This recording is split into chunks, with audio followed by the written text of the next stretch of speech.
Hello everyone, welcome to my channel Accounts Mail. I hope you all are doing great. So 11th हम start कर चुके थे अपना chapter bank reconciliation statement, जिसमें मैंने आपको बताया था एक होती है आपकी कैश बुक। जब भी आप कैश बुक की बात कर रहे हो तो आप कैश बुक के बैंक कॉलम की बात कर रहे हो। तो कैश बुक के बैंक कॉलम का बैंक बैलेंस और बैलेंस एज पर बैंक अकाउंट, मतलब बैंक जो स्टेटमेंट बनाता है उसे आप पासबुक कहते हो।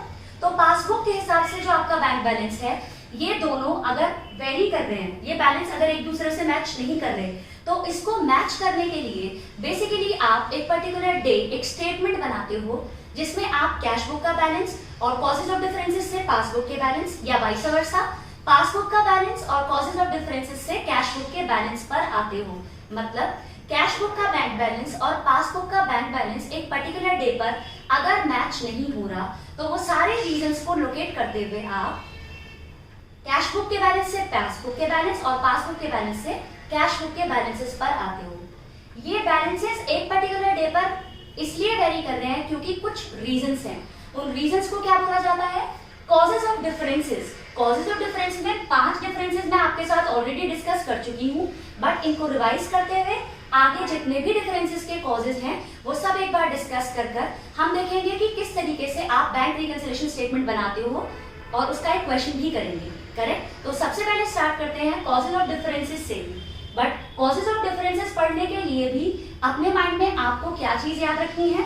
कैश बुक की जब भी बात हो रही है तो कैश बुक के बैंक कॉलम की बात हो रही है। करेक्ट? कैश बुक को मैं CB बोलूंगी। क्या बोलूंगी? CB। करेक्ट? पासबुक, जब भी आप पासबुक की बात कर रहे हो तो पासबुक को एज पर बैंक भी बोल देता है, और पासबुक को मैं बोलूंगी अभी PB। कैश बुक जब भी बढ़ती है डेबिट, जब भी घटती है क्रेडिट, क्योंकि मैंने आपको समझाया था असेट आपके लिए आपका बैंक का बैलेंस असेट है, जब भी बढ़ेगा डेबिट होगा और जब भी रिड्यूस होगा क्रेडिट होगा। बैंक के हिसाब से आपके डिपॉजिट लायबिलिटी, जब भी बढ़ेंगे क्रेडिट, जब भी घटेंगे डेबिट। इस चीज को ध्यान में रखते हुए पहले कॉजेज ऑफ डिफरेंसेस पढ़ते हैं, फिर क्वेश्चन करेंगे। आपका पहला कॉज ऑफ डिफरेंस क्या है? Cheque issue not yet presented for payment. अगर आप चेक इशू कर चुके हो लेकिन वो अभी तक प्रेजेंट नहीं हुआ फॉर द पेमेंट, तो इस चीज का इंपैक्ट क्या है? अगर आप चेक इशू कर चुके तो कैश बुक आपने माइनस कर दी है और पासबुक में अभी कुछ नहीं हुआ क्योंकि वो प्रेजेंट ही नहीं हुआ फॉर द पेमेंट। करेक्ट? ये मैं पहले भी डिस्कस कर चुकी हूँ आपके साथ, अब होपफुली आपको और अच्छे से समझ में आ रहा होगा। Second point is cheque deposited not yet collected by bank. Cheque आपने डिपॉजिट कर दिया। अगर आप कभी भी चेक अपना बैंक में डिपॉजिट कर देते हो तो आप तुरंत cash book plus passbook no entry. Correct? इन्हीं सारे बेसिस पर आपका प्रैक्टिकल क्वेश्चन बेस्ड है, क्योंकि मैं हर एडजस्टमेंट में या तो पासबुक में एंट्री है या कैश बुक में एंट्री है। करेक्ट? उसी के हिसाब से आप बैंक रिकंसिलिएशन स्टेटमेंट बनाएंगे, तो वन बाय वन ध्यान से समझिए इस चीज को। अगर चेक आप इशू कर देते हो तो सबसे पहले कैश बुक में रिकॉर्ड होता है, पासबुक में तब रिकॉर्ड होता है जब वो प्रेजेंट हो जाता है फॉर द पेमेंट। क्योंकि वो प्रेजेंट नहीं हुआ फॉर द पेमेंट तो पासबुक ने अभी तक आपको माइनस नहीं कर रखा। करेक्ट? चेक आपने डिपॉजिट कर दिया तो तुरंत आपने अपनी CB प्लस कर दी, बट अगर वो कलेक्ट ही नहीं किया बैंक ने अभी तो पासबुक में no entry. Correct? Third point is interest and dividend received by bank. Bank मतलब ये बैंक किसको बोलता है? पासबुक को। ये चीज किसको पता है? पहले पासबुक को। इंटरेस्ट और डिविडेंड हमारे बिहाफ पर अगर बैंक को रिसीव हुए तो passbook plus cash book no entry. Correct? Direct deposit made by parties, यही पॉइंट है एक तरीके से। कोई भी इनकम, चाहे इंटरेस्ट के नाम से, डिविडेंड के नाम से या कोई अदर इनकम, हमारी इंस्ट्रक्शंस के हिसाब से अगर किसी पर्सन ने डायरेक्टली हमारे बैंक अकाउंट में डिपॉजिट कर दी तो इसकी एंट्री सबसे पहले पासबुक में होती है। जब हमें इंटीमेशन मिलेगा हम तब रिकॉर्ड करेंगे।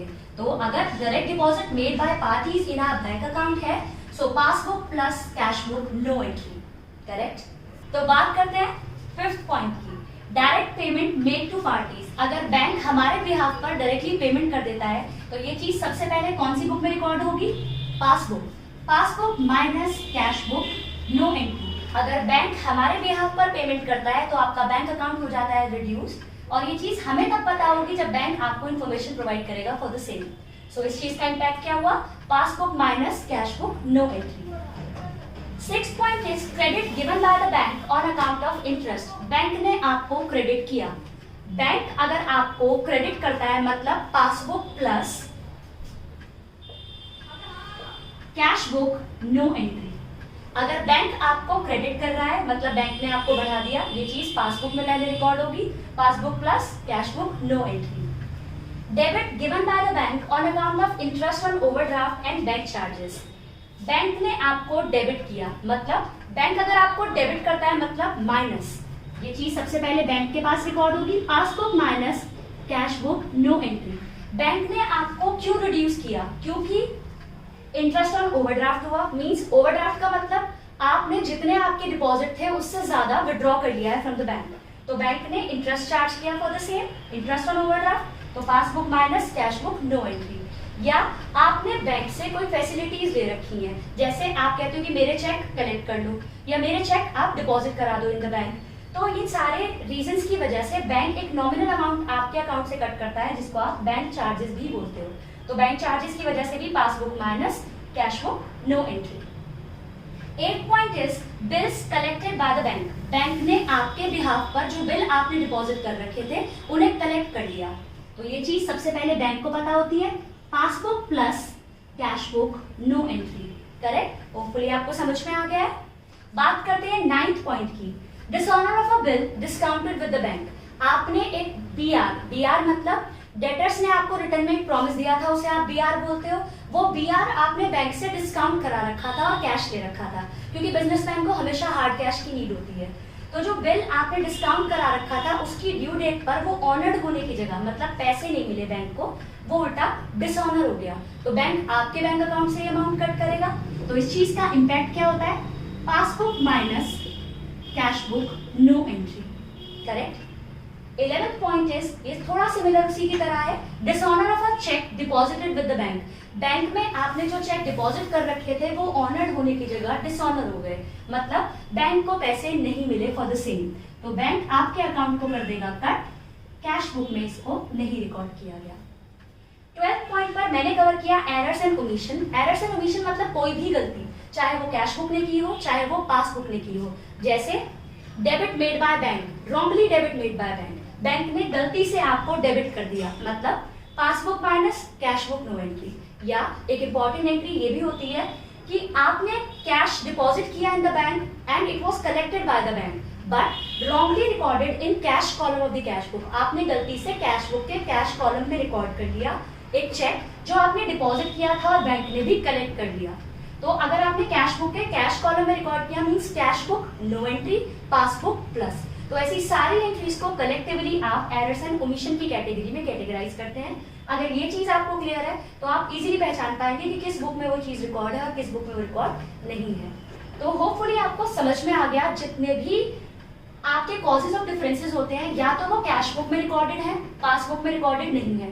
कैश बुक में रिकॉर्डेड से मतलब या तो वो प्लस है या वो माइनस है, या वो पासबुक में रिकॉर्डेड है कैश बुक में रिकॉर्डेड नहीं है, पासबुक में प्लस या माइनस, कैश बुक में रिकॉर्डेड नहीं। अगर आप ट्रांजैक्शंस के ये इम्पैक्ट समझ पाएंगे तो आप easily BRS bank reconciliation statement prepare कर पाएंगे। किस तरीके से प्रिपेयर करनी है उसके लिए क्वेश्चन करते हैं। सो बैंक रिकंसिलिएशन स्टेटमेंट को करने के लिए अब एक क्वेश्चन से इसको सॉल्व करेंगे, बट करने से पहले आपको क्या चीज याद रखनी होगी, आपकी कैश बुक की जब भी आप बात कर रहे हैं तो आप सिर्फ बैंक कॉलम की बात कर रहे हैं। कैश बुक जब भी बढ़ती है डेबिट, जब भी घटती है क्रेडिट। करेक्ट। पासबुक को ये क्या बोल देते हैं, एज पर बैंक। पासबुक जब भी बढ़ती है क्रेडिट होती है, जब भी रिड्यूस होती है डेबिट। करेक्ट। सिंपल सा रूल है, अगर आपको बैलेंस एज पर कैश बुक गिवन है, ठीक, तो हर चीज की सिचुएशन क्या थी मैंने आपको बताया था, कैश बुक और पासबुक, इसमें प्लस इसमें कुछ नहीं, इसमें माइनस इसमें कुछ नहीं, या इसमें प्लस इसमें कुछ नहीं, इसमें माइनस इसमें कुछ नहीं। हर चीज का इंपैक्ट क्या पड़ा, या तो वो कैश बुक में रिकॉर्डेड था पासबुक में नहीं, या वो पासबुक में रिकॉर्डेड था कैश बुक में नहीं। अगर आपके पास कैश बुक का बैलेंस है और आपको पासबुक के बैलेंस पर आना है। तो जिसके बैलेंस पर आना है उसके पॉइंट से आपको सोचना होगा। अगर पासबुक ने माइनस कर रखा है माइनस करो, पासबुक ने प्लस कर रखा है प्लस करो, पासबुक ने कुछ नहीं कर रखा, कैश बुक ने माइनस कर रखा है तो ऑपोजिट प्लस, कुछ नहीं कर रखा प्लस कर रखा है तो माइनस। करेक्ट? तो होपफुली आपको समझ में आ गया। अगर आपको दोबारा से देख लेते हैं, अगर आपको पासबुक का बैलेंस गिवन होता और आपको कैश बुक पर आना होता और यही सिचुएशन होती तो कैश बुक को करेक्ट मानते इस सिचुएशन में। कैश बुक में प्लस है तो प्लस करो, कैश बुक में माइनस है तो माइनस करो, कैश बुक में कुछ नहीं, पासबुक में प्लस है, ऑपोजिट, कुछ नहीं माइनस है तो ऑपोजिट। होपफुली आपको समझ में आ गया। इस चीज को आप एक क्वेश्चन करके और अच्छे से समझते हैं। बैंक रिकंसिलिएशन स्टेटमेंट एक पर्टिकुलर डे बनाई जाती है, format is particulars plus minus. अब वो प्लस माइनस करके किस तरीके से आपको सॉल्व करना है उसके लिए हल्का सा हिंट मैंने आपको ऊपर दे दिया है। क्वेश्चन स्टार्ट करते हैं। From the following particulars of Messrs. Mr. should prepare BRS on 31st March 2019. तो आपको बैंक रिकंसिलिएशन स्टेटमेंट बनानी है as on 31st March 2019. Correct? Bank balance as पर कैश बुक गिवन है 75,000, मतलब बैलेंस गिवन है एज पर कैश बुक। बैलेंस को ये डेबिट बैलेंस भी बोल सकता था, डेबिट बैलेंस है तो भी आप इसे कहां लिखते? बैलेंस एज पर कैश बुक प्लस साइड कितना? 75,000। क्लियर? अगर आपको इसने बोला होता क्रेडिट बैलेंस एज पर कैश बुक तो उसको ओवरड्राफ्ट मानते हुए आपको लिखना होता माइनस में। ठीक, याद रहेगी ये चीज। बैलेंस या डेबिट बैलेंस मतलब पॉजिटिव प्लस, अगर क्रेडिट बैलेंस बोला होता या ओवरड्राफ्ट एज पर कैश बुक तो आप उसको लिखते माइनस साइड। तो अभी तो बैलेंस था तो आपने प्लस साइड इसको लिख दिया। कैश बुक का बैलेंस गिवन है, आपको किस बुक पर आना है? पासबुक। तो किस पॉइंट से सोचना है? पासबुक के पॉइंट से। ठीक। Second point is cheque of ₹8,000 issued but not yet presented for payment. Cheque आपने इशू कर दिए लेकिन अभी तक वो प्रेजेंट नहीं हुए फॉर द पेमेंट। तो इस चीज का क्या इम्पैक्ट पड़ा? अगर आप चेक इशू करते हो तो cash book minus, passbook no entry. अगर पासबुक में कुछ रिकॉर्ड नहीं है और आपको पासबुक के पॉइंट से सोचना है तो आप क्या करोगे? जो इसने किया उसका ऑपोजिट क्या करेंगे? ये सिचुएशन आ गई ना, प्लस, तो आप क्या करेंगे? ऐड कर देंगे इस चीज को, या यहां कुछ मत लिखिए, आप प्लस साइड लिख दें उसको। Check issued not yet presented. अगर आपने कॉजेज और डिफरेंसेस अच्छे से समझ लिए तो वो लाइन ही एज इट इज आप उसको लिख सकते हैं, आपके लिए इजी हो जाएगा क्वेश्चन। तो 8,000 को आपको प्लस करना है। करेक्ट? अब बात करते हैं सी पॉइंट की। Dividend credited bye the bank 7,000 not entered in cash book. Bank ने डिविडेंड कलेक्ट किया या बैंक ने आपको क्रेडिट करा। बैंक आपको क्रेडिट करता है मतलब प्लस, तो ये चीज पासबुक में प्लस है, कैश बुक नो एंट्री। तो पासबुक में प्लस है तो हम क्या करेंगे? पासबुक के बैलेंस पर आना है प्लस, तो आप लिखेंगे dividend collected by bank. Plus है तो आप भी प्लस करेंगे and amount will be 7,000 rupees. अब बात करते हैं डी पॉइंट की। Bank charges not recorded in cash book. Bank ने बैंक चार्जेस कट किए, passbook minus, cash book no entry. Passbook के बैलेंस पर पहुंचना है, पासबुक ने माइनस कर रखा है तो हम भी क्या करेंगे? माइनस, और लिखेंगे bank charges charge by bank, या बैंक चार्जेस चार्ज भी लिख सकते हैं।